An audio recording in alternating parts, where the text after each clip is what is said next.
Assalamualaikum warahmatullahi wabarakatuh. Bismillahirrahmanirrahim. Alhamdulillahi rabbil alamin. Wa bihi nasta'inu ala umurid dunya waddin.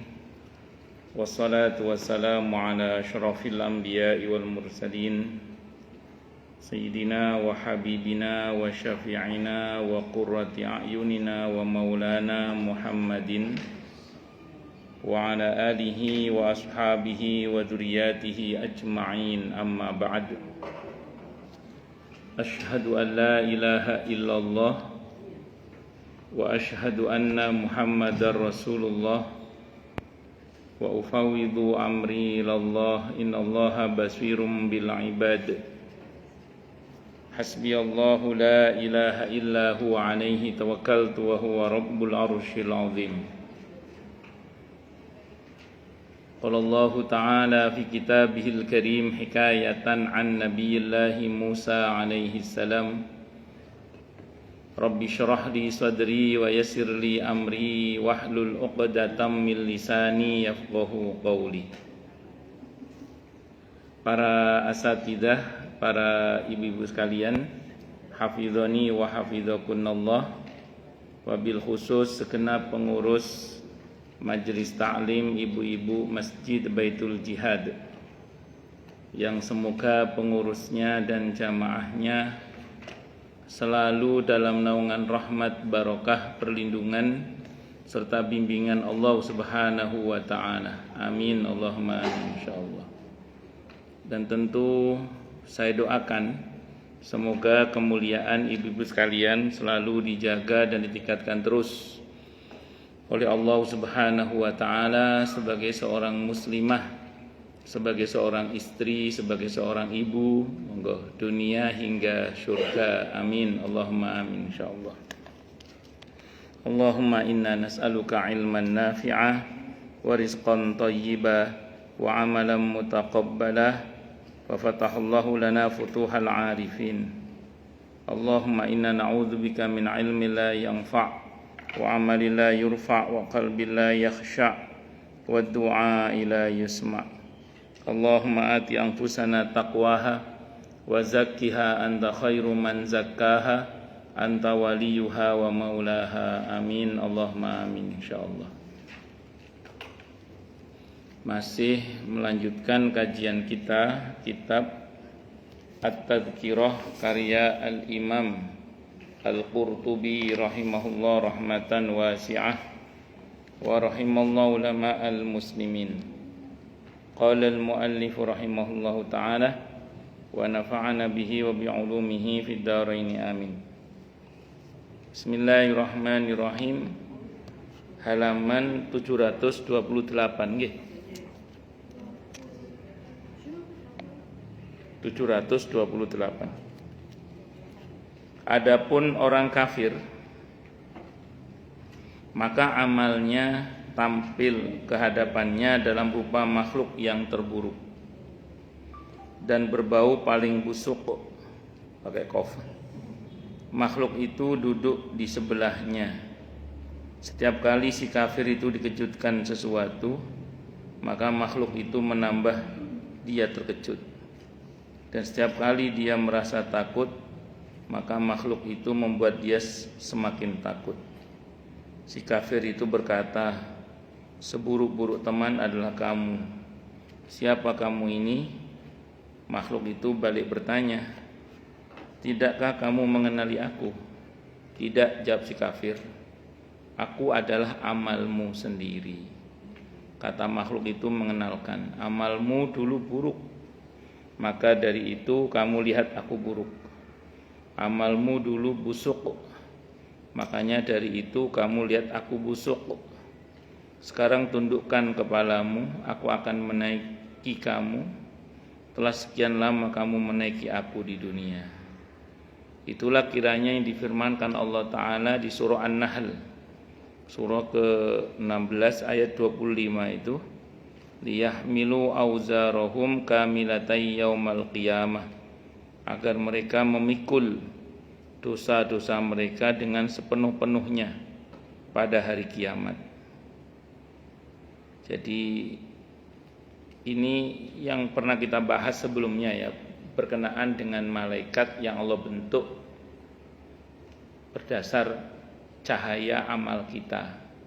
Jadi kalau amal kita solih, amal kita baik, maka amal yang menyertai kita nanti di barzakh dan seterusnya adalah malaikat yang baik, yang aromanya wangi, tampilannya bagus dan indah, dan dia menghibur kita sehingga kita ditenangkan oleh para malaikat yang bertugas menemani kita, yang dibentuk oleh Allah berdasar cahaya amal kita.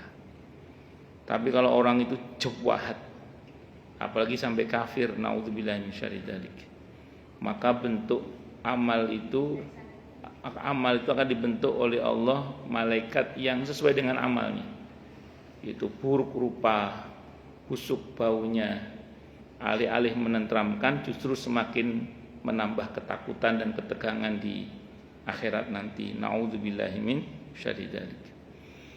Kita sebenarnya nggak usah jauh-jauh ngomong barzakh ya. Kita ngomong di dunia saja. Orang itu kalau jujur tenang. Orang kalau amanah tenang. Jadi amalnya sudah menemani dia. Orang jujur, orang amanah itu tenang. Sama dengan orang yang khianat. Beda dengan orang yang pembohong. Itu hidupnya pasti nggak tenang itu. Itu seperti itu. Makanya saya ulang, kita nggak usah ngomong akhirat, ngomong di dunia saja. Itu sudah amal yang menemani kita itu ada yang menenteramkan, ada yang menggelisahkan. Itu seperti itu. Nah, makanya aneka kebaikan-kebaikan yang kita lakukan itu selalu menenteramkan. Dan aneka kemaksiatan yang kita lakukan itu selalu menggelisahkan. Itu prinsipnya itu.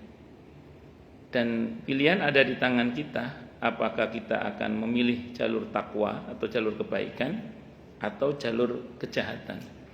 Fa'alhamaha fujuraha wa taqwaha. Silakan dipilih. Tentu kalau kita memilih jalur takwa, kemuliaan yang kita dapat. Tapi kalau kita pilih jalur kejahatan, tentu kehinaan yang akan didapat. Karena kita ini sebenarnya, saya ulang, kita nggak usah ngomong akhirat dulu, ngomong dunia aja. Kita ini kan abnaul ayyam. Kita ini anak-anaknya hari kita ini. Kalau kata para ulama, nahnu abnaul ayyam. Kita ini adalah anak-anaknya hari. Kalau hari-hari kita isi dengan aneka kebaikan, aneka kemuliaan, maka kita akan dibaikkan oleh Allah, kita akan dimuliakan oleh Allah. Tapi kalau hari-hari kita isi dengan kesia-siaan, dengan aneka kehinaan, cepat atau lambat ya kita akan terhina. Itu rumus sederhananya begitu. Makanya saya ulang, nahnu abnaul ayyam. Itu seperti itu. Ya, sekarang kembali pada kita saja. Apakah kita akan mengisi waktu-waktu kita dengan aneka kemuliaan atau dengan aneka kehinaan? Itu seperti itu. Kalau ada sebagian orang mengatakan jadi orang baik itu capek, Ustaz. Apa kalau jadi orang jahat tidak capek?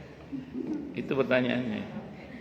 Karena saat itu pernah ada jamaah itu nanya ke saya, Ustaz, anak saya nanya ke saya, Ma, jadi orang baik itu capek, Ma. Jadi orang jujur itu capek katanya. Maka saya balik nanya ke ibu, nanti tanyakan sama anak ibu, apa dikira terus kalau nggak jujur terus nggak capek? Apa dikira kalau jahat terus nggak capek? Loh, lebih capek malah, lebih capek. Itu yang ada seorang ulama yang punya makalah berkata begini, dulu aku mengira dekat dengan Allah itu begitu melelahkan. Ternyata jauh dari Allah itu lebih melelahkan. Itu kata seorang ulama ini. Jadi ada makalah mahfuzatnya ulama yang mengatakan begitu. Dulu aku mengira dekat dengan Allah itu begitu melelahkan. Tapi ternyata jauh dari Allah itu lebih melelahkan. Sekarang kita nggak usah jauh-jauh. Orang kerja keras, tanggung jawab, bayar utang, capek nggak? Capek, tapi terhormat ya. Terhormat. Dia kerja keras, kerja cerdas, bayar utang, untuk bayar utang. Capek memang, tapi tanggung jawab dia, terhormat. Sudahlah nggak bayar utang, selintat-selintut, pura-pura nggak kenal. Capek nggak? Capek juga sama. Dan terhina, menghindari sana, menghindari sini. Dan terhina, kan seperti itu. Bisa dipahami ya? Ya. Orang semalaman baca Al-Quran, semalaman tahajud, capek apa enggak? Capek. Semalaman dugem, capek juga sama. Jangan dikira capek itu. Jadi itulah yang Allah bilang di surah Al-Balad, bahwa manusia itu diciptakan oleh Allah itu fi kabad, dalam kelelahan. Tinggal kita apakah akan berlelah-lelah dalam kebaikan yang Allah ridhoi, atau berlelah-lelah dalam kedurhakaan yang berujung pada kemurkaan Allah. Semoga dipilih. Allah nyuruh kita milih kok. Fa'alhamaha fujuraha wa taqwaha. Cuma Allah ngasih tahu qad aflaha man zakkaha wa qad khaba man dassaha. Allahu akbar. Nah, demikian juga ketika seseorang itu Allah bilang di surah Al-Kahfi 29 itu, faman syaa'a falyu'min wa man syaa'a falyakfur. Yang mau beriman silakan beriman, kata Allah. Yang mau kafir silakan kafir. Allah itu gak paten kok. Orang itu mau beriman mau kafir nggak menguntungkan Allah, juga tidak merugikan Allah. Yang rugi dia sendiri. Dari ayat itu Allah kasih tahu kalau pilih kafir ada konsekuensinya. Di ayat itu Allah kasih tahu konsekuensinya. Nah, jadi seringkali kita nggak usah ngomong konsekuensi akhirat, konsekuensi dunia saja sudah bisa dirasakan. Baik itu yang baik maupun yang buruk. Karena prinsipnya kan faman ya'mal mithqala dzarratin khairan yarah wa may ya'mal mithqala dzarratin syarran yarah. Allah, cuman maha baiknya Allah adalah wa jazaa'u hasanatin hasanatun wa asyru amsalihha. Wa jazaa'u sayi'atin sayi'atun mithluha. Balasan kebaikan adalah kebaikan yang serupa kali 10. Kalau keburukan dibalas dengan keburukan yang serupa, tidak ada kelipatannya. Allahu akbar. Pun monggo dipilih nggih. Nah. Saya katakan, kata Imam Al-Qurtubi rahimahullah, berita seperti ini tidak mungkin disampaikan dari pendapat orang biasa. Lain dari itu maknanya juga bersandar pada hadis riwayat Qais ibn Asim al-Minqari. Jadi riwayat tadi itu bukan pendapat orang biasa, dan apalagi itu berdasar pada makna hadis. Jadi kadang begini, ada penjelasan-penjelasan para ulama itu yang itu bukan menyebutkan hadis, tapi itu ada dalam hadis. Nah, itu namanya makna apa istilahnya ya? Maknanya sesuai dengan apa yang ada di dalam hadis itu. Kalau misalnya riwayat itu mau didhaifkan gitu ya, tapi maknanya sahih gitu lah. Jadi kalaupun misalnya riwayat itu mau didhaifkan, maka maknanya sahih. Bahwa Nabi kita Muhammad sallallahu alaihi wasallam bersabda, Aukamakol, apa sabdanya? Aukamakol artinya sesungguhnya hai Qais, kamu pasti mendapat teman yang dikubur bersamamu dalam keadaan hidup, dan kamu dikubur bersamanya dalam keadaan mati. Jika teman itu mulia, dia memuliakan kamu, dan jika dia tercela, dia akan menyerahkan kamu untuk disiksa. Kemudian dia tidak dikumpulkan melainkan bersama kamu, dan kamu pun tidak dibangkitkan melainkan bersama dia, dan kamu tidak ditanya melainkan mengenai dia, amalnya maksudnya. Maka janganlah kamu jadikan temanmu itu melainkan teman yang soleh, yang baik maksudnya. Lalu jika dia soleh, maka jangan kamu merasa senang berteman kecuali dengannya. Dan jika dia buruk, maka jangan merasa terganggu melainkan karenanya. Dan jika dia buruk, maka jangan merasa terganggu melainkan karenanya. Teman itu adalah amalmu sendiri. Kalau maksudnya ya nanti temanmu jelek, ya jangan salahkan siapa-siapa kecuali dirimu sendiri gitu maksudnya. Karena itu adalah amalmu sendiri. Allah Akbar. Kalau di hadis yang lain oleh para ulama dijelaskan nama malaikatnya malaikat Ruman. Malaikat Ruman. Cuman sependek yang saya baca di hadis nggak sebutkan namanya. Malaikat yang ulama yang menjelaskan itu. Nama malaikatnya malaikat Ruman. Malaikat yang dibentuk oleh Allah berdasar informasi amal. Sementara itu Abul Faraj Ibnul Jauzi rahimahullah menyebutkan dalam kitabnya Raudhatul Mushtaq, wa tariq ilal malikil khallaq. Sabda Rasulullah Muhammad sallallahu alaihi wasallam atau kama qala, pada hari kiamat taubat akan didatangkan dalam rupa yang indah dan bau yang harum. Tidak ada orang yang bisa mencium baunya dan melihat rupanya kecuali orang yang beriman. Dengan datangnya taubat itu mereka merasakan bau harum dan ketenangan. Maka berkatalah orang kafir dan orang-orang yang terus-menerus melakukan maksiat, mengapa kami tidak merasakan apa yang kamu rasakan? Mengapa kami tidak melihat apa yang kamu lihat? Taubat berkata, sekian lama aku telah menawarkan diri kepadamu di dunia, tetapi kamu tidak menghendaki aku. Andaikan dulu kamu menerimaku, niscaya kamu sekarang merasakan kehadiranku. Mereka berkata, kalau begitu hari ini kami bertaubat. Namun terdengarlah seorang penyeru berseru dari bawah arsy, tidak mungkin, telah hilang hari-hari pemberian kesempatan dan telah lewat masa bertaubat. Kalaupun kamu datang kepadaku membawa dunia seisinya, aku tetap takkan menerima taubatmu dan takkan peduli dengan ucapanmu karena terlambat. Ketika itulah taubat menjauhi mereka dan para malaikat rahmat pun menghindar dari mereka. Sementara seorang penyeru berseru lagi dari bawah arsy, hei para penjaga neraka, kemarilah, tangkap itu musuh-musuh Tuhan yang maha perkasa. Ada yang mengatakan ini riwayatnya maudhu ya. Maudhu itu palsu, ada yang mengatakan itu. Tapi gini, di sini dikatakan, disebutkan oleh Imam Asy-Syaukani dalam Al-Fawaid Al-Majmu'ah, dan dia katakan hadis ini diriwayatkan Abu Nuaim dari Umar secara marfu, padahal maudhu. Nah, ini nanti saya terangkan ya.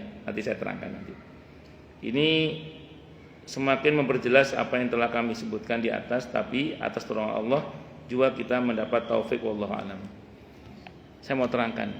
Jadi riwayat ini kan ada yang mengatakan maudhu. Tapi Abu Nuaim dalam Hulyatul Awliya,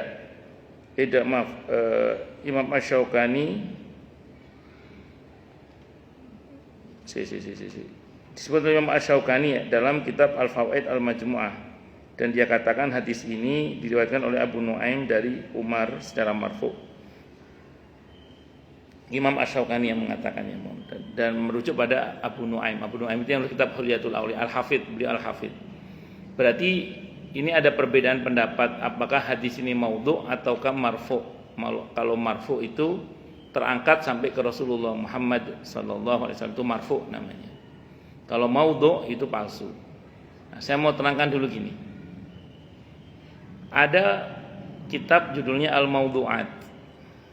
Di antara pengarangnya itu adalah Ibnul Jauzi, bukan Ibnul Qayyim, bukan Ibnul Jauzi. Tadi Abul Farad Ibnul Jauzi. Ibnul Jauzi itu pernah mengatakan dalam kitabnya Al-Maudhu'at. Al-Maudhu'at itu daftar hadis palsu. Daftar hadis-hadis palsu. Beliau mengatakan begini, apa yang saya katakan palsu dalam buku saya ini harus dikoreksi kembali, karena sangat mungkin ini palsu menurut saya tapi tidak menurut yang lain. Dan itu terbukti memang. Ada beberapa riwayat yang dinyatakan palsu oleh Ibnul Jauzi, tapi oleh ulama lain itu dinyatakan tidak palsu. Mungkin salah satunya ini. Ini kan palsu menurut Ibnul Jauzi, tapi tidak menurut Imam Asy-Syaukani. Imam Asy-Syaukani nukil riwayatnya Abu Nuaim. Abu Nuaim itu gelarnya Al-Hafidz, monggo. Assalamualaikum. Gelar kesarjanaan di bidang hadis. Nah, monggo Bu Dinar, monggo. Mau ambil posisi di mana bebas. Dekat ketua MTI juga boleh. Nggih, Bu, bebas. Jadi saya ulang, kalau terjadi perbedaan begini bagaimana Ustaz? Ini rumus ya, ini rumus. Al-ijtihadu la yunqaddu bil ijtihad.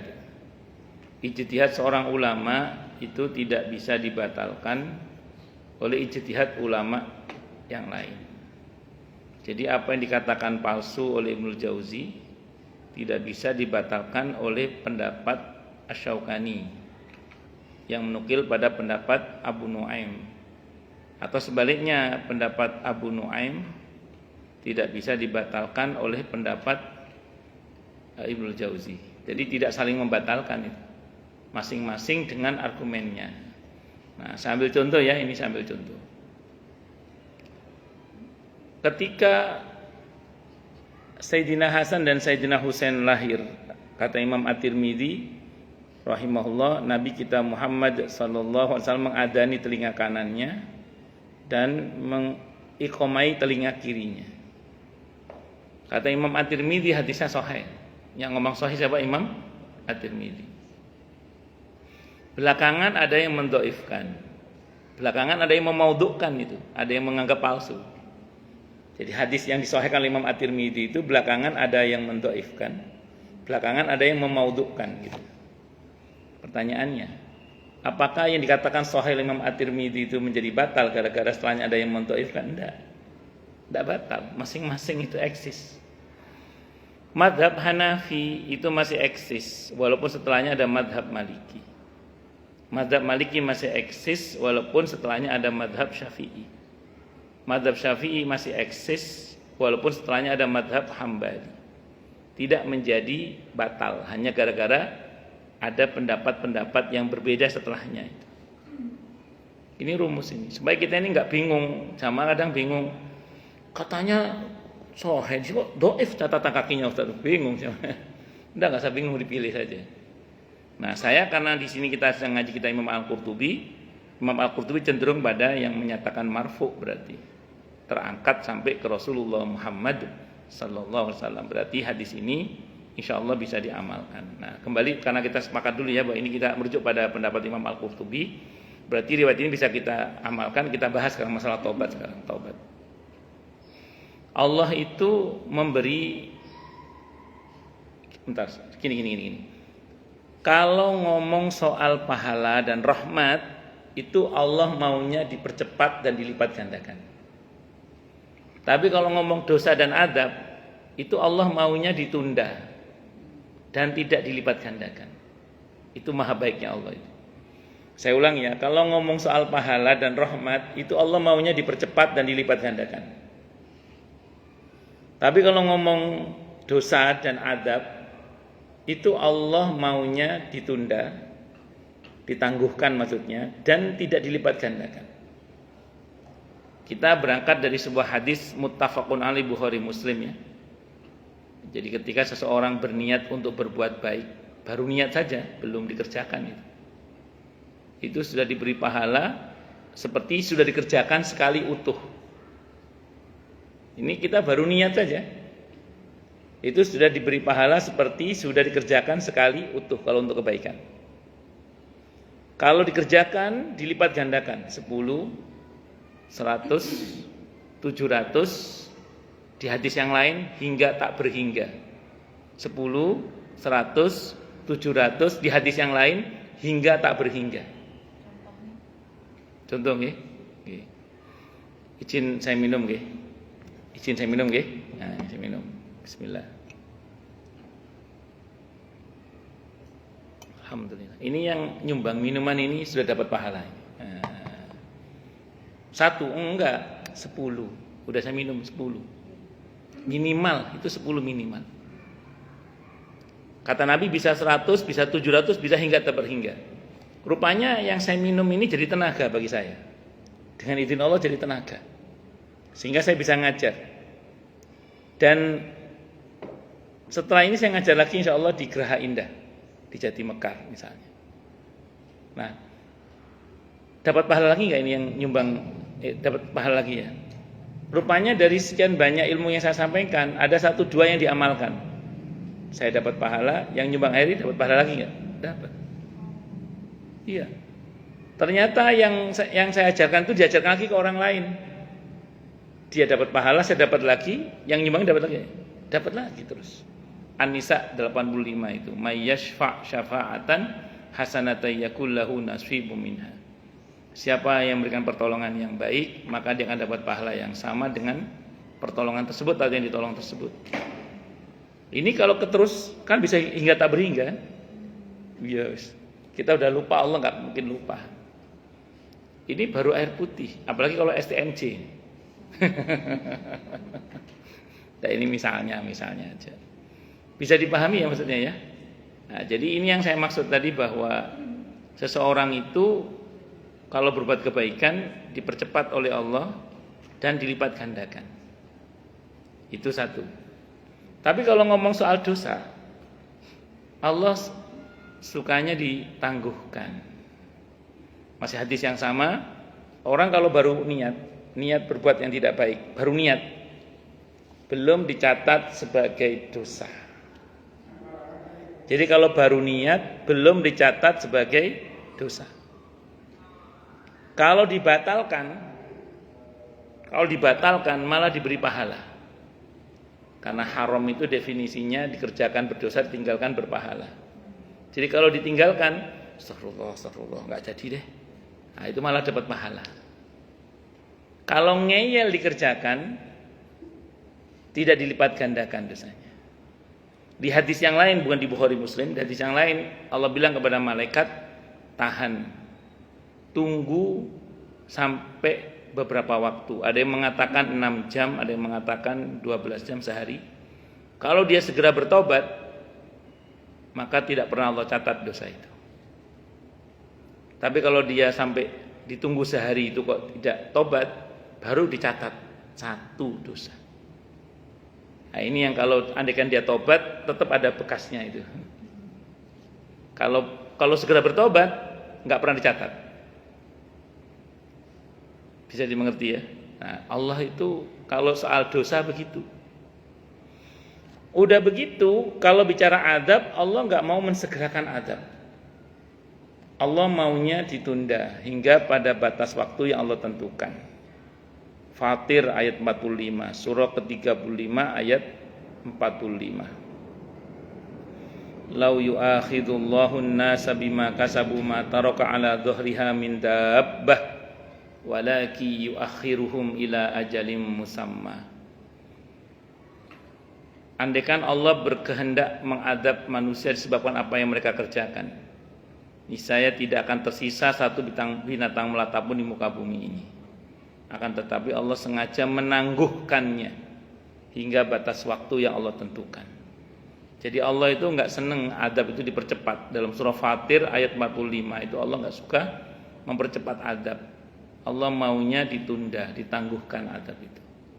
Tapi hingga batas waktu yang Allah tentukan. Artinya apa? Kita ini oleh Allah kalau perihal dosa itu diberi tangguh untuk mensegerakan taubat, maksudnya begitu. Maka bersyukurlah bagi siapapun yang punya kesadaran untuk selalu bertobat minta ampun kepada Allah. Saya ulang, bersyukurlah bagi siapapun yang punya kesadaran untuk selalu bertobat minta ampun kepada Allah. Dan jangan sampai sudahlah diberi tangguh oleh Allah kok masih terlambat juga. Berarti kebuangan. Sudahlah dosa itu diberi tangguh oleh Allah, termasuk taubatnya diberi kesempatan oleh Allah, kok masih terlambat taubatnya, berarti kebuangetan. Kan nggih kebuangetan. Karena pintu taubat itu tidak pernah Allah tutup. Saya ulang ya, pintu taubat itu tidak pernah Allah tutup kecuali nyawa sampai di sini atau matahari terbit dari barat. Atau matahari terbit dari barat. Allahu Akbar. Bisa dipahami? Ya. Allahu Akbar. Maka mumpung masih hidup, mumpung nyawa belum sampai sini, mumpung masih hidup, mumpung matahari belum terbit dari barat, nah, monggo kita semua, tidak hanya panjenengan tapi juga saya, perbanyak taubat minta ampun kepada Allah Subhanahu wa taala. Dan taubat ini dari kata taba yatubu taubatan artinya kembali. Kembali kemana? Kepada Allah. Kembali kepada Allah. Makanya taubat itu konkretnya itu amalan hati. dan amalan fisik yang bergerak menuju kepada Allah.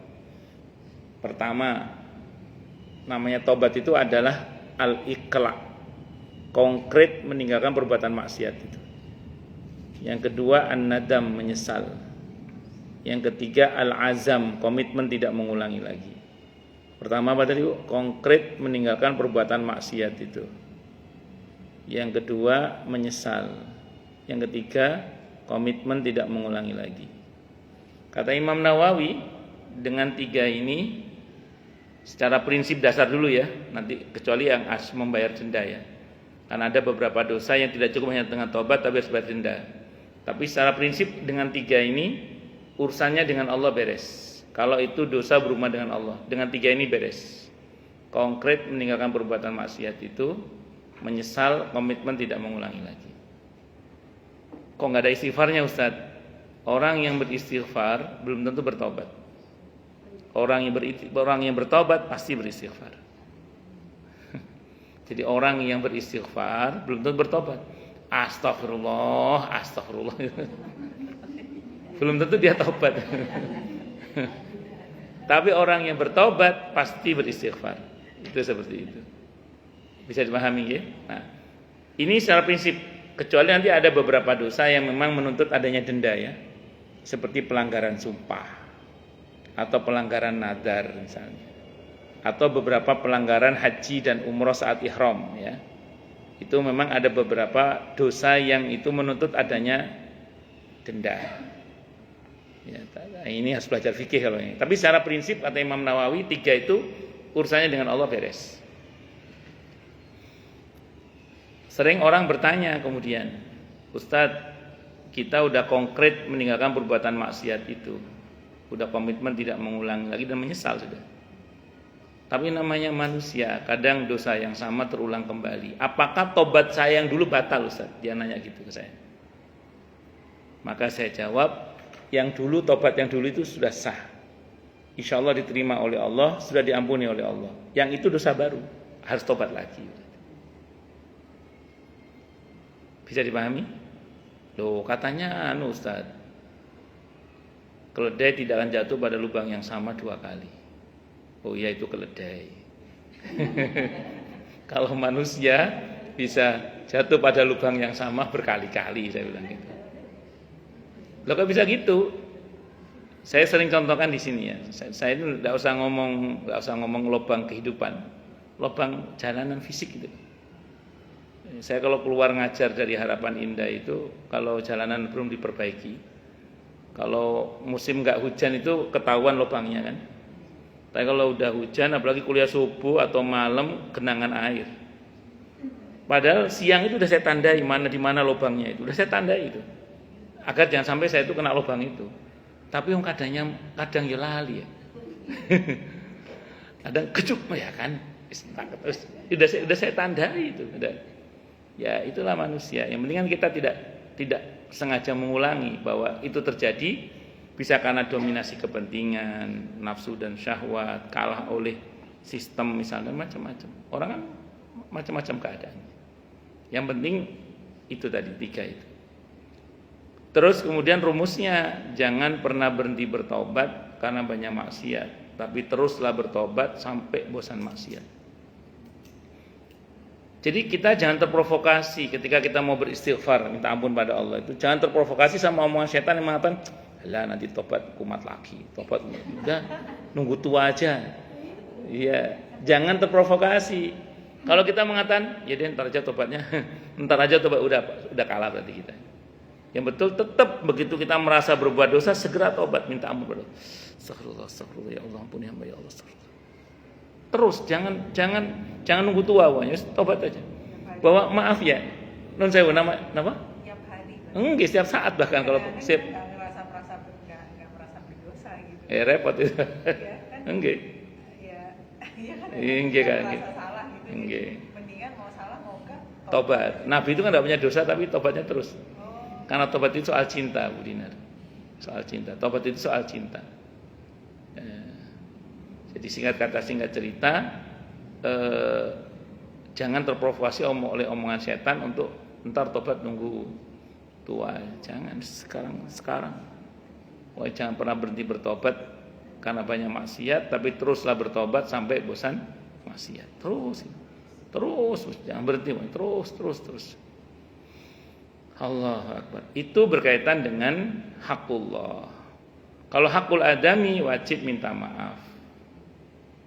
Dan yang kedua, kalau ada hak yang diambil harus dikembalikan. Wa addi kulladzi haqqin haqqahu. Kembalikan kepada berhak-haknya itu. Di sini muncul pertanyaan, Ustadz, dalam meminta maaf harus menyebutkan kesalahannya atau tidak? Tidak. Ini pendapat yang saya pilih. Pendapatnya Abu Laits As-Samarqandi rahimahullah, pendapatnya Ibnu Taimiyah rahimahullah menyatakan yang sahih adalah tidak usah menyebut kesalahannya. Karena lebih baik orang itu nggak usah tahu daripada diberitahu malah sakit hati. Mending nggak usah diberitahu. Dan kita yang dimintai maaf nggak usah kepo. Kok minta maaf? Salah apa? Wala tas'alu an asya'a in tubdalakum tasukum. Jangan kamu bertanya tentang sesuatu yang kalau dijelaskan kepada kamu malah buruk bagi kamu. Itu kata ayatnya begitu. Maka mending kita diam aja lah. Iya, itu masalahnya. Dimaafkan aja lah. Ya wis Mbak, podo-podo aku nyujuk surah pisan. Nah, itu seperti itu. Kalau orangnya udah meninggal atau enggak jelas di mana rimbanya, bagaimana Ustaz? Kalau orangnya sudah meninggal, mintakan ampun kepada Allah untuknya. Seorang anak menyesal dulu durhaka sama orang tua sudah meninggal, ya udah mintakan ampun kepada Allah untuk beliau.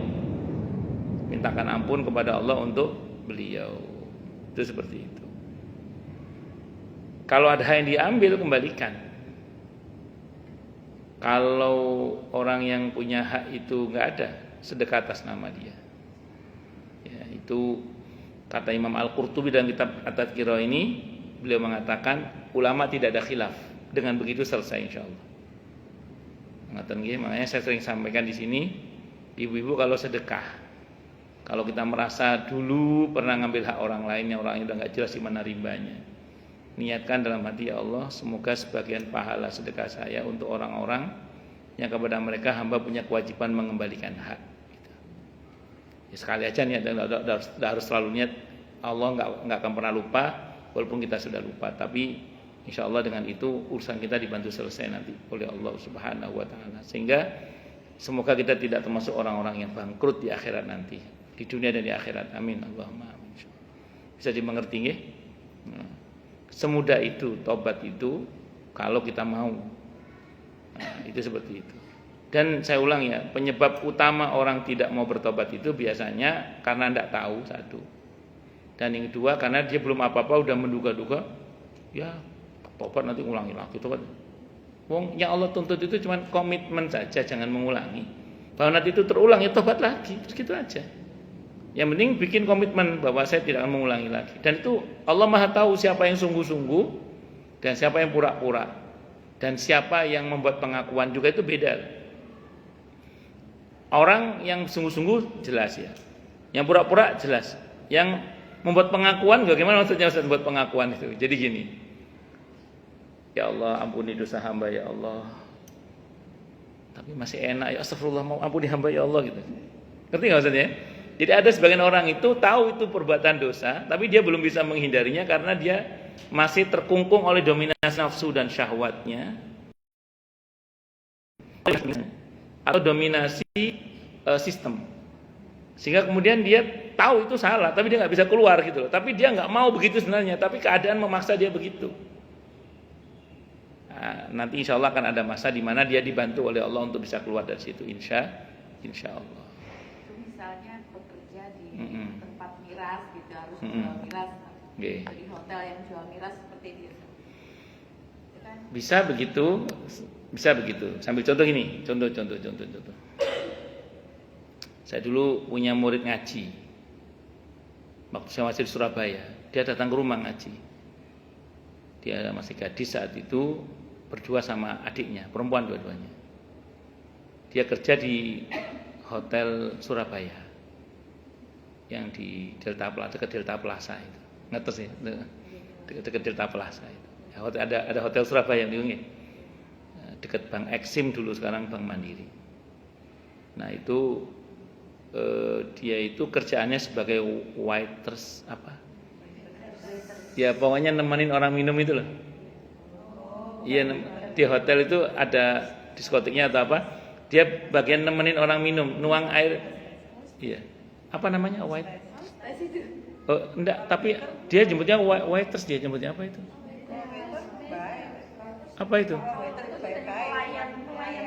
Oh iya gitu ya, bagian itu ngantar minuman itu, iya itu, ya bagian itu pokoknya. Iya dia waiters apa namanya itu? Ya itu aku ikut. Ya itu pokoknya gitu. Yang roknya panjang tapi belahannya segini itu loh. Saya nggak tahu itu. Pokoknya dia ngaji. Saya tahu dia kerjaan yang itu. Saya ngaji, saya biarin aja ngaji. Dan di antara kan minuman keras, di antara dia minum, yang dia antar itu. Sampailah ngajinya itu di bab itu, sampai dia tahu hukumnya ternyata pekerjaannya itu haram kan. Dia setelah kan saya kan nggak langsung saklek gitu ya, saya ngaji aja dulu. Nanti sampailah bab pada pembahasan di mana dia tahu bahwa pekerjaan dia itu haram karena kerja di tempat yang menuangkan nun sewu minuman keras di antaranya itu. Terus dia nanya ke saya, gimana ini Ustaz? Gini Mbak, karena dia gini ceritanya. Jadi saya ini tulang punggung keluarga Ustaz. Orang tua saya sudah nggak punya pekerjaan, kakak dan adik saya itu semuanya tertumpu pada saya. Sementara rumah ngontrak, adik masih sekolah, kakak itu. Ada kakak laki-laki tapi kena penyakit muales. Jadi dia tulang punggung keluarga dia. Ya, jadi tulang punggung keluarga. Gimana Ustaz katanya? Sampean mau jawaban fikih apa jawaban akidah? Saya tanya gitu. Kalau jawaban fikihnya bagaimana Ustaz? Kalau jawaban akidahnya bagaimana? Tinggalkan karena Allah akan ganti dengan yang halal yang lebih baik. Saya bilang gitu. Kalau fikihnya begini, kalau fikihnya itu jangan kerjakan dengan senang hati, saya bilang. Saya nggak ngomong kerjakan dengan terpaksa, tapi jangan kerjakan. Kalau saya ngomong kerjakan berarti kan nyuruh. Saya bilang, jangan kerjakan dengan senang hati, sambil pelan-pelan cari informasi pekerjaan yang lebih baik. Bertahap aja, karena dalam fikih itu ada, ini kaidah dalam usul fikih ya. Menghilangkan madharat itu tidak boleh dengan menimbulkan baru yang buruk. Kalau dia langsung keluar kemudian gara-gara itu kontrakan nggak terbayar, adiknya nggak bisa sekolah, kan itu namanya menghilangkan madharat dengan menimbulkan madharat baru yang lebih besar. Nah, dalam fikih tidak boleh begitu itu. Jadi meninggalkan madharat tidak boleh dengan menimbulkan madharat baru yang lebih buruk, yang lebih besar. Jadi fikih itu lebih realistis fikih itu. Tapi ini kaidah, sehingga kalau kita ikuti kaidah ini, walaupun itu mungkin tetap haram, tapi dimaafkan insya Allah. Jadi dalam fikih itu ada istilah dimaafkan. Karena konteksnya, kalau dalam kaidah fikih itu ada istilah idza ijtama'a mafsadatani faru'iyya birtikabi akhaffihima. Kalau kita dihadapkan pada dua pilihan yang sama-sama sulit, pilih yang risikonya lebih ringan, gitu loh. Sama-sama haramnya ini, pilih yang lebih ringan risikonya. Karena kata di kondisi dia sulit, kondisi dia itu. Nah, ada kaidah lagi al-masyaqqatu tajlibu taisir. Kondisi yang sulit bisa menarik pada kemudahan. Ya, karena saya orang fikih tak tunjukkan semua itu. Tapi di luar dugaan. Dia tidak milih fikih dia. Saya milih akidah, saya milih berhenti. Wah, saya gurunya aja kaget, Mas. Ya sudah, kalau sampean milih itu, insya Allah nanti setelah ini Allah akan beri yang halal yang lebih baik. Berhenti dia itu. Bonek dia. Tidak pakai fikih, dipakai pendekatan akidah dia. Bonek. Selang berapa waktu datang ke saya lagi. Ustaz, saya bingung sekarang katanya. Loh, bingung apa Mbak? Bingung harus pilih yang mana. Tawaran pekerjaan banyak. Iya. Ada 4 saat itu dan itu halal dan thayyib, insyaallah lebih terhormat. Ya wis, sampean pilih sing di sing perut sampean sing apik lah sing apa. Alhamdulillah qadar Allah, ya Allah segera Allah ganti dengan yang halal yang lebih baik. Ya, dan pertimbangan fikih tadi itu syar'i sesuai dengan kaidah-kaidah agama dan itu tidak melanggar hukum. Kalaupun ada pelanggaran dimaafkan. Bukan berarti menghalalkan yang haram, bukan, tapi ada kondisi yang memang dimaafkan karena kondisi sulit tadi itu. Tapi kalau pakai pendekatan akidah monggo, tapi kan tidak semua orang sanggup. Contoh, kalau yang ini ada contoh gini. Kalau yang nggak sanggup ngambil pilihannya akidah itu ada. Saya punya jamaah, dia kerja di sebuah kota yang saya nggak sebut di mana kotanya, takutnya Anda tinggal di dalamnya ya. Jadi dia kerja di sebuah kota dan dia ASN di pemerintahan kota tersebut. Saya ulang, saya nggak sebut nama kotanya, takutnya Anda tinggal di dalamnya. Yes, pokoknya.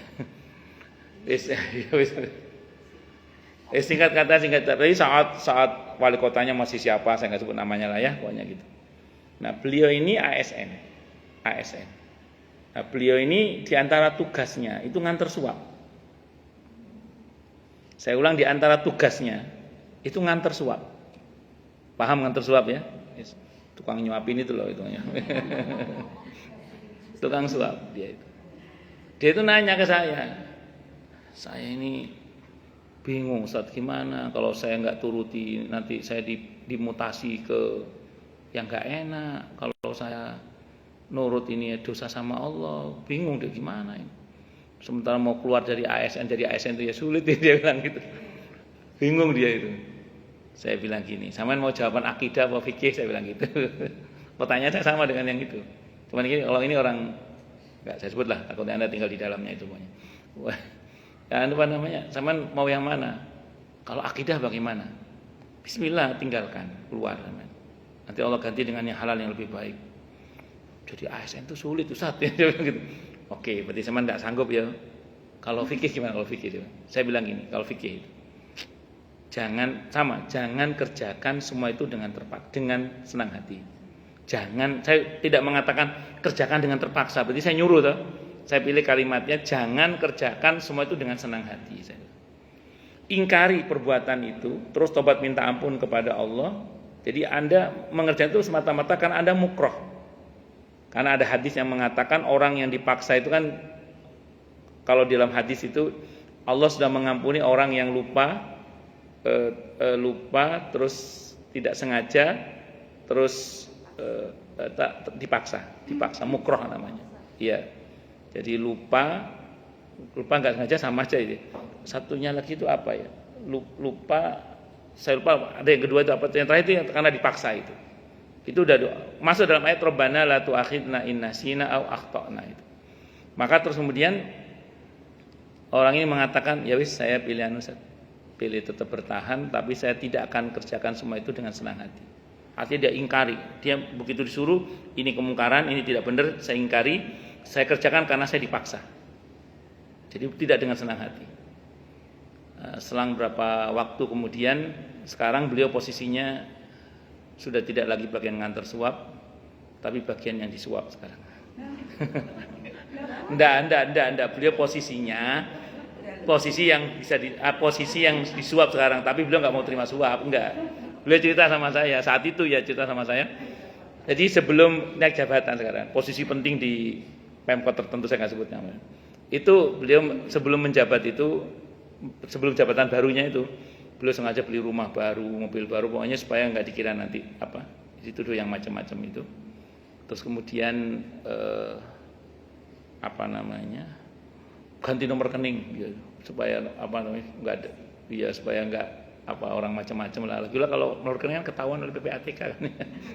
Dia ganti nomor rekening. Cuma kata dia cerita sama saya, ada satu Ustaz yang saya nggak bisa hindari itu. Kadang orang nyuap saya pakai pulsa katanya. Iya pakai pulsa katanya. Cuma dia cuma cerita doang, nggak pernah ngasih saya pulsa. Tapi alhamdulillah nggak dikasih. Karena mungkin dia tahu ini pulsa yang bermasalah. Saya nggak tahu akhirnya bagaimana soal pulsa itu. Wallahu a'lam bishawab. Gak paham. Macam-macam nggih. Yang penting tadi taubat itu. Yang penting taubat itu. Bahwa ada keadaan-keadaan tertentu di mana orang itu terjebak oleh sistem atau dominasi kepentingan nafsu dan syahwat, yaitu Allah Maha tahu bahwa kita bukan dengan senang hati melakukannya, tapi lebih kepada karena ada kondisi di mana orang itu mungkin tidak berdaya. Ya kalau pendekatan fikihnya tadi saya terangkan beberapa kaidah-kaidahnya ya. Kecuali kalau mau bonek ala pendekatan akidah, ya monggo silakan. Dan tidak semua orang mampu. Makanya ada solusi fikih, dan fikih itu lebih realistis biasanya. Itu seperti itu. Allahu Akbar. Sampai mana tadi? tobat ya. Jadi dan tobat itu segera ya, jangan ditunda-tunda. Nah, biasanya orang kalau ngomong soal tobat bertanya kemudian, Ustadz bagaimana dengan sholat tobat? Sholat tobat itu hanya suplemen penyempurna saja. Jadi nun sewu nggih, panjenengan saat nyetir mobil ingat dosa langsung tobat, jangan nunggu sampai rumah tobat. Nah, kenapa belum tentu sampai rumah soalnya? Saat nyetir itu udah langsung tobat. Allah Akbar. Oh, Bu Dinar lagi masak bakwan yang ada udangnya itu yang enak, masak enak pecelnya. Sama kemarin ada menu tambahan apa yang panjang di kalau pecel apa? Oh, kanirol, econ. Oh, ngoten, tapi econ itu. Pecel 1 minggu. Bu Dinar enggak enak.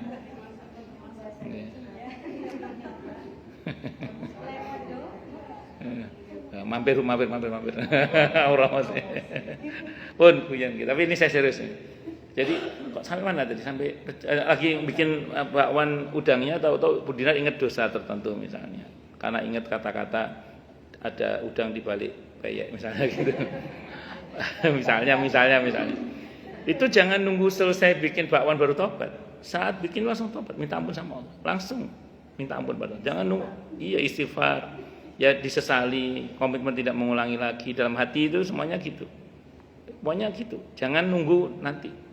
Dan jangan nunggu sholat tobat karena sholat tobat itu hanya semacam suplemen tambahan saja. Penyempurna saja, bukan yang pokok dia. Gitu seperti itu. Dan makanya saya ulang, tobat itu segera. Dan satu lagi kata Imam Nawawi, kalau kita menyesali satu perbuatan tertentu yang diampuni oleh Allah cuma dosa yang itu aja. Saya ulang ya, kalau kita menyesali satu perbuatan dosa tertentu kata Imam Nawawi, yang Allah ampuni cuma yang itu saja. Tapi kalau kita menyesali semua dosa-dosa kita yang kita tahu maupun yang kita tidak tahu, yang kita ingat maupun kita udah lupa, yang terang-terangan maupun yang sembunyi-sembunyi, yang semuanya diketahui oleh Allah, kita sesali semuanya, maka kata Imam Nawawi yang diampuni oleh Allah semuanya. Maka di antara istighfar Nabi kan, ya Allah ampunilah dosa-dosa hamba yang hamba, walaupun Nabi nggak punya dosa ya, yang hamba ketahui maupun yang tidak hamba ketahui, yang hamba lakukan secara terang-terangan maupun yang sembunyi-sembunyi, yang semuanya Engkau ketahui ya Allah.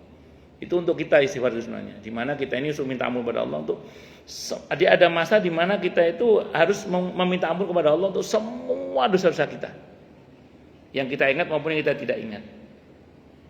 Supaya betul-betul diampuni oleh Allah semuanya. Makanya istighfar kita itu niatkan untuk semua dosa-dosa kita udah.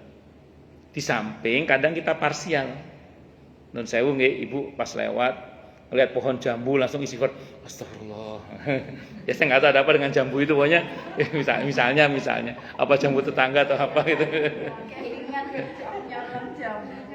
Misalnya. Atau ngelihat kantin, astagfirullah, lihat kantin gitu. Misalnya. Jadi itu dosa-dosa parsial namanya. Nah ya, itu perlu juga kita istighfar yang parsial-parsial itu. Karena kadang itu ingatan kita muncul kan. Ingatan-ingatan kadang muncul. Tapi kan ada yang kita muncul lupa. Padahal itu dosa yang belum kita istighfar dengan sungguh-sungguh. Makanya kata Nawawi ada taubat yang menyeluruh atas semua dosa, baik yang kita ketahui maupun yang tidak kita ketahui, yang terang-terangan maupun yang sembunyi-sembunyi, yang dengan istighfar keseluruhannya itu semoga Allah ampuni semuanya. Bisa dipahami ya? Nah, ini kiranya yang bisa saya sampaikan, semoga bermanfaat. Baik, silakan mau tanya dulu. Kalau nggak ada saya teruskan. Monggo, masalah itu masalah yang lain boleh silakan kalau ada. Nggih, monggo Bu. Nggih. Kalau kita sudah sholat witir pas setelah Isya, kalau tahajud sholat witir lagi atau tidak? Bagus. Alhamdulillah. Di Bulughul Maram itu Nabi berpesan kepada para sahabat yang sudah witir di awal malam. Kata beliau kepada para sahabat itu, la witroni fi lailatin. Tidak ada witir 2 kali dalam semalam. Karena witir itu ganjil, kalau 2 kali genap nanti jadinya. Nah, jadi kalau ibu sudah mengerjakan witir di awal malam, nanti di akhir malam tidak usah witir lagi. Wallahu a'lam bishawab. Ngoten nggih. Sami-sami. Monggo Bu Ici. Monggo Bu.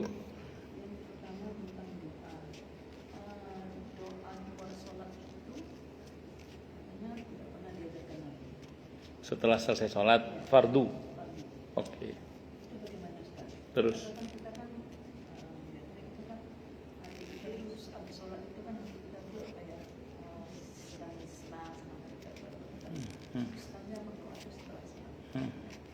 Yang kedua saya mau nanya, sedekah itu boleh nggak kita bersedekah untuk kepentingan lain, misalnya kita kepingin rumah kita laku terus kita sedekah. Sampun? Ya, itu boleh nggak? Sampun? Baik, saya jawab. Saya mau terangkan dulu ya. Sempat ada video yang viral itu di grup WA saya itu, ada seorang ustadz yang mengatakan tidak ada doa setelah sholat fardu. Dia bilang gitu. Saya sampaikan ya, itu betul ada pendapat itu pendapat Al-Imam Ahmad Ibnu Taimiyah rahimahullah. Jadi ada pendapat itu memang. Jadi mungkin beliau termasuk yang mengacu pada pendapatnya Al-Imam Ahmad Ibnu Taimiyah rahimahullah. Tapi pendapat ini dibantah oleh banyak para ulama. Karena di dalam Sahih Bukhari itu ada bab tentang doa-doa Nabi seusai sholat fardu. Jadi di dalam Sahih Bukhari itu ada bab tentang doa-doa Nabi setelah sholat fardu.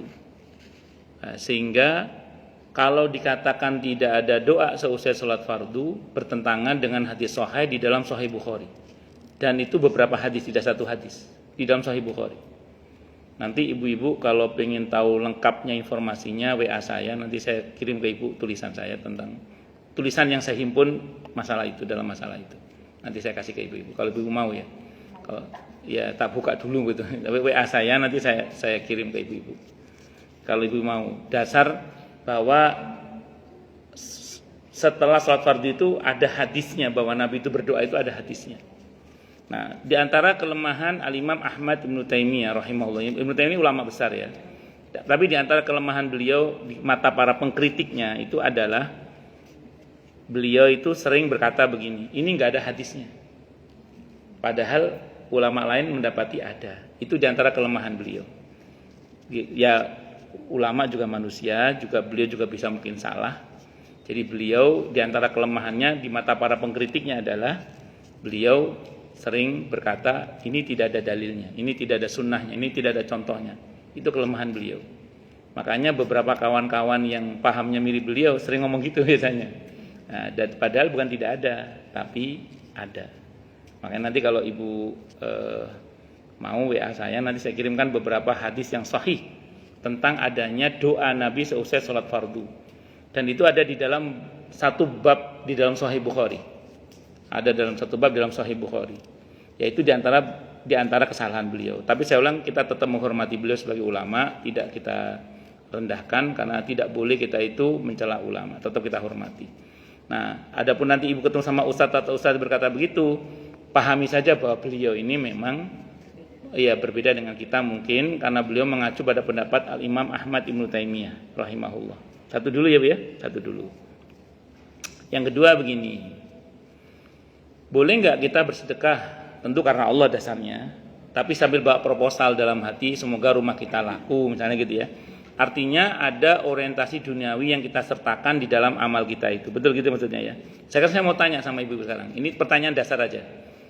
Ibu tidak berbuat apa-apa. Ibu nggak berbuat apa-apa. Terus minta sama Allah agar rumah cepat laku, boleh nggak? Oke, boleh ya, boleh. Ini ibu nggak berbuat apa-apa. Ini ibu berbuat sekarang sedekah. Boleh nggak ibu berharap sama Allah dengan sedekah itu, semoga rumah laku. Saya berbaik sangka pasti ibu sedekah karena Allah pasti itu. Bawa proposal diantaranya rumah cepat laku, boleh nggak? Wah nggak berbuat apa-apa aja boleh, apalagi ibu berbuat. Itu namanya apa dalam bahasa agama itu? Bertawassul dengan amal soleh namanya. Ada contohnya dalam hadis ada, dan contohnya duniawi banget. Contohnya itu 3 orang yang tertawan di dalam gua. Itu cuma minta batu bergeser itu. Itu duniawi banget itu. Jadi boleh kita bertawasul dengan amal soleh, itu boleh. Barangkali begini, saya mau mencoba memahami statement sebagian kawan-kawan ustadz yang mengatakan jangan hinakan sedekah itu dengan harapan-harapan duniawi yang remeh itu. Nah, ustadznya kaya sih ngomong gitu biasanya. Bentar. Oke. Memang betul, saya setuju. Tapi mungkin saya mencoba berbaik sangka pada beliau yang mengatakan ini. Tidak hanya satu dua, ada beberapa kata. Saya begini, ini coba baik sangka saya. Mungkin yang beliau maksud adalah berkaitan dengan sebagian orang ketika dia berhaji, itu doanya Rabbana atina fid dunya. Terus wa ma lau fil akhirati min khalaq. Kok kemaruk dunia tok, enggak ada orientasi akhiratnya itu loh. Mungkin itu yang beliau maksud. Kalau itu yang beliau maksud saya setuju. Tapi kalau Rabbana atina fid dunya hasanah wa fil akhirati hasanah, yang ngajarin siapa itu? Allah. Nabi yang melakukan hal itu. Berarti apa? Boleh banget ibu beramal dengan amalan tertentu, berharap dengan harapan duniawi, tapi jangan lupakan ukhrawi. Bisa dipahami nggih? Itu maksud saya. Jadi saya berbaik sangka statement kawan-kawan Ustaz tadi itu mungkin maksudnya itu. Dan mungkin kawan-kawan Ustaz itu juga agak alergi dengan sebagian kawan-kawan Ustaz yang terlalu berlebihan dengan masalah duniawi itu loh. Jadi kalau pengen BMW solawatin aja, kalau ingin itu seolah-olah apa-apa itu salawat itu kok dikonversi ke dunia melulu gitu loh. Mungkin itu yang dimaksud oleh beliau itu mungkin. Tapi prinsip mohon maaf ya, faktanya sebagian kita masih ada harapan duniawi enggak dalam hati itu. Ya sudah, lakukan saja, yang penting jangan lupakan akhirat itu aja. Konsepnya Rabbana atina fid dunya hasanah wa fil akhirati hasanah wa qina adzabannar. Itu prinsipnya nggih. Dan saya ulang, saya tidak bermaksud mencela, tapi lebih kepada mendiskusikan ini untuk lebih lebar lagi pemaknaannya gitu ya. Wallahu a'lam bishawab. Nggih. Monggo yang lain silakan. Lanjutkan itu Ustaz. Monggo. Seandainya kita udah tidak usah berpikiran gitu ya, enggak apa-apa ya Pak. Enggak apa-apa, silakan. Kan nggih. Seolah-olah tuh lebih bersih aja gitu. Enggak gini ini ya guys. Enggak, saya mau terangkan dulu gini. Kalau kata para ulama, ikhlas itu ada 3 tingkatan. Selama kita masih dalam 3 koridor ini, kita masih ikhlas kata para ulama. Pertama, orang yang berbuat karena Allah, dasarnya karena Allah tetap. Nah, terus kemudian tapi masih ada harapan-harapan duniawi. Selama harapan duniawinya ada targhibnya dari Allah, ada rangsangan dari Allah dan Rasulnya Muhammad SAW, silakan, tidak apa-apa. Contoh, ibu sholat duha. Saya yakin ibu duha pasti karena Allah, nggak mungkin nggak karena Allah. Saya yakin semua pasti karena Allah.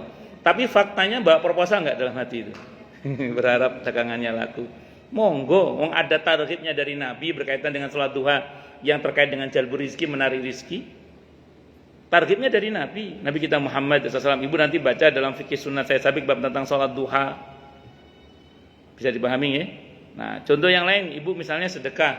Saya yakin ibu karena Allah sedekahnya, nggak mungkin tidak karena Allah. Karena itu perintah Allah, saya yakin itu karena Allah.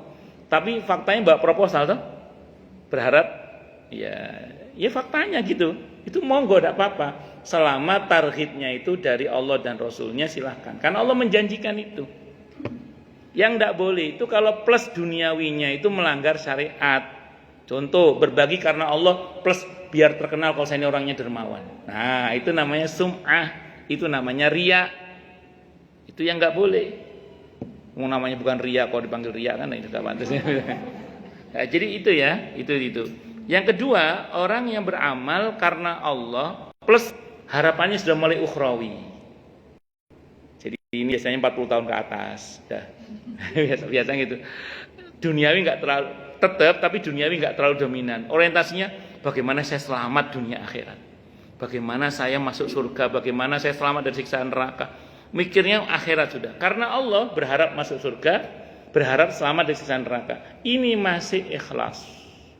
Kelas bisnis. Ya, tadi kelas ekonomi. Ya ini kelas bisnis. Sudah kelas level kedua. Nah, akan ada masa di mana insya Allah dan semoga Allah anugerah kita itu yang kata Bu Dian tadi di Al-An'am ayat 162 yang Allah ajarkan ke nabinya, qul inna salati wa nusuki wa mahyaya wa mamati lillahi rabbil alamin. Katakanlah wahai Nabi, sesungguhnya salatku, ibadahku, hidup dan matiku seluruhnya itu semata-mata hanya karena Allah Rabbul Alamin. Sehingga kalau ditanya kenapa kamu salat duha, saya ingin dicintai oleh Allah, saya ingin dekat dengan Allah, saya ingin diridhoi oleh Allah. Akan ada masa mungkin dan semoga kita sampai pada di situ. Jadi udah nggak mikir yang lain kecuali ridho Allah, cinta Allah, dibersamai oleh Allah secara khusus. Kenapa kamu sholat tahajud? Saya ingin dicintai oleh Allah, saya ingin dekat dengan Allah, saya ingin diridhoi oleh Allah. Kenapa kamu bersedekah? Saya ingin dicintai oleh Allah. Gak ada pikiran yang lain selain dari ingin dekat dengan Allah, ingin bersama. Ya.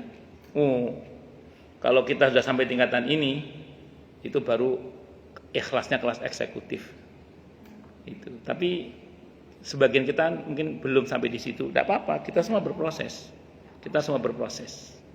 Pelan-pelan, kita semua proses. Ya, maka saya bilang tadi, faktanya kan sebagian kita masih bawa proposal toh. Ya sudah, nggak apa-apa, bawa aja proposal itu. Yang penting dasarnya tetap karena Allah.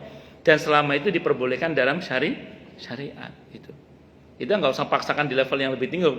Jadi kalau kita masih TK nggak usah maksakan ke SMA. Ya di level kita aja kita bermainnya atau berbuatnya itu. Nah, itu saya kira diantaranya. Ngaten nggih. Wallahu a'lam bishawab. Nggih monggo. Kalau kadang-kadang kita lupa yang melakukan sesuatu itu, sebenarnya kan kita melakukan sesuatu itu kan kita harus minta kepada Allah dulu, Ustaz, ya. Seperti misalnya satu contoh tadi kan misalnya saya mau jual rumah, mesti kan saya datang dulu kepada Allah, Ustaz, ya. Terus. Terus kita kan lupa gitu ya. Nah sekarang kita rumahnya bilang nggak laku-laku, kita bisa berbicara, baru kita sadar, kalau saya lupa, saya ingin kepada Allah. Itu merisetnya lagi tuh. Nggih. Itu masih bagus, masih ingat Bu daripada lupa terus. Iya, itu masih bagus itu, iya.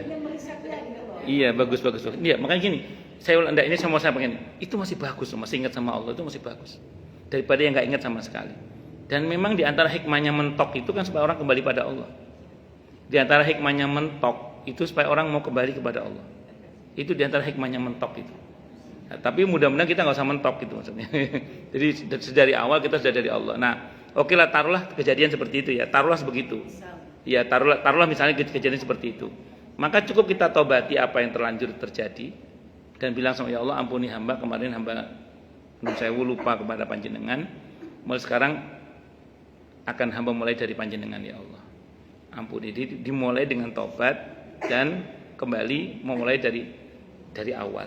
Bukan dari nol, dari awal. Dari nol, dari kosong, dari awal, dari satu, dari Allah lagi. Dan Allah Maha tahu bahwa Allah senang ketika hambanya kembali. Memang Allah maunya gitu kok. Allah maunya mentok itu, maunya memang kembali sama Allah, bukan ke dukun. Itu seperti makanya kalau masih kembali pada Allah aman masih. Tinggal taubat minta ampun sama Allah, kembali pada Allah. Gitu. Saya pernah cerita nggak di sini ya? Saya ditelepon oleh jamaah ibu-ibu. Pas saya itu masih zamannya telepon seluler biasa itu. Beliau telepon saya. Masih itu HP saya masih HP yang jadul itu, smartphone. Dia telepon, Ustaz masih kenal saya nggak? Kenal Bu, namanya keluarkan. Masih kenal saya, alhamdulillah. Lama kita nggak ngaji Ustaz ya? Iya. Suami saya bangkrut Ustaz. Suaminya bangkrut. Jadi beliau ini orangnya menurut yang saya pahami kawaya. Menurut saya paham. Orangnya kawaya. Nah, suami saya bangkrut Ustaz. Oh iya, astagfirullah. Apa yang bisa saya lakukan Bu? Saya bilang gitu. Mungkin apa yang bisa saya bantu? Saya bilang gitu. Nasihati saya Ustaz. Nah, ketika beliau minta dinasihati itu, mulut saya saat itu dan izin Allah bertanya begini, Bu, pernah nggak dulu ketika ibu masih kawaya itu, ibu lupa bahwa ibu butuh kepada Allah? Ibu pernah nggak merasa tidak butuh kepada Allah? Saya bilang gitu. Pernah nggak ketika ibu masih kawaya itu, ibu merasa tidak butuh kepada Allah? Saya tanya gitu, langsung jawab, bener Ustaz, bener. Kan kadang dunia itu melalaikan, alhaakumut takatsur. Nah, saya bilang ya udah itu diperbaiki Bu, saya bilang. Ditaubati, diperbaiki, kembali pada Allah, mudah-mudahan Allah perbaiki setelah ini. Karena rupanya Allah cemburu. Ibu terpukau dengan kemewahan dunia ibu sampai ibu lupa bahwa ibu butuh kepada Allah. Seperti itu, wallahu a'lam bishawab. Jadi ditaubati, dimulai dari awal kembali. Kalau dalam pernikahan saya sering bilang ditaubati dan diperbarui lagi niatnya, tajdid dunia. Diperbarui niatnya bahwa nikah ini karena Allah. Sependek yang saya ketahui, asal kompak suami istri mentobati salah-salah niat dan kembali menata niat bahwa nikah itu karena Allah, sependek yang saya ketahui, satu persatu persoalan hidup itu diurai oleh Allah. Ingatan Ibu Ici, wallahu a'lam bishawab. Ada lagi? Oh jelas semua? Atau tidak jelas semua?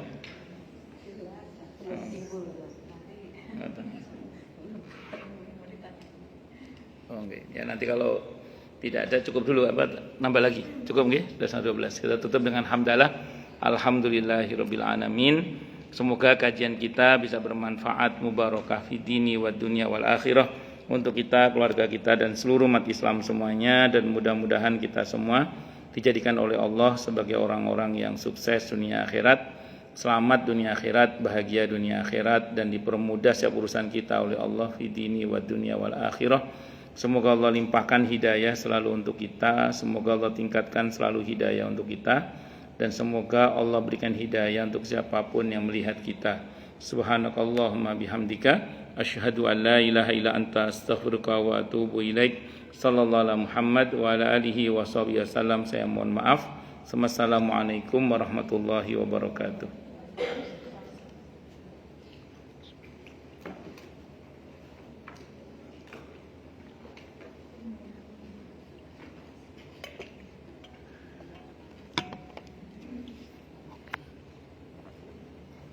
Jazakallahu khairan.